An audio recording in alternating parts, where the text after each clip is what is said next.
यार वो जो प्लॉट देखा था उसका क्या बना? मैं मिला था उसके मालिक से, लेकिन वो बेचने के लिए तैयार ही नहीं है। अरे उसे अगर अच्छी ऑफर करते तो घर बैठे वो दे जाता तुम्हें। 2 करोड़ रुपए की ऑफर की थी, लेकिन उसने साफ इनकार कर दिया। पर अब नजर रखना किसी और पे।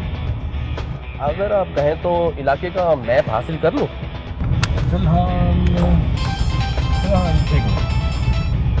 रामराज। बाबा साईं चिड़िया का क्या किया जाए? अच्छा मुझे तो याद नहीं है, तुम उसे पिंजरे में बंद कर दो, ठीक है?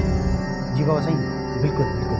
और हाँ, एक चीज़ और, दाने पानी का ज़रा ख्याल रखना। ठीक है? जी सर, आप बिल्कुल दुरुस्त फरमा रहे सर। मगर ये भी तो सोचने वाली बात है ना कि एक अगवा होने वाला मैसेज कैसे कर सकता है। यही कि सर मुझे तो ये ड्रामा लग रहा है। वैसे भी सर वो 2 नंबर के आदमी है। सॉरी सर, मेरा मतलब ये नहीं था। ओके सर, मैं कोशिश करता हूँ कि हकीकत का पता चले। ठीक है सर, थैंक यू, अल्लाह हाफिज़ सर। इसकी नौकरी बड़ी अजियतनाक चीज़ है। चैन भी गया और अब लगता है नौकरी भी जाएगी।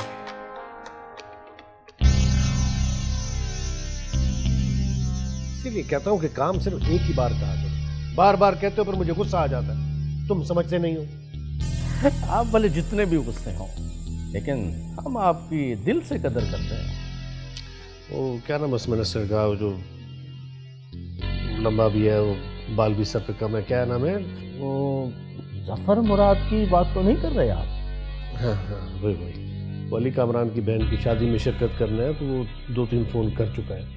अच्छा तो ठीक है, अभी चलते हैं, हम तो हर वक्त तैयार रहते हैं। जी। हेलो कासिम, तुम्हारा नेटवर्क इतना बिजी है। कासिम, ईमान का बहुत खतरनाक एक्सीडेंट हो गया।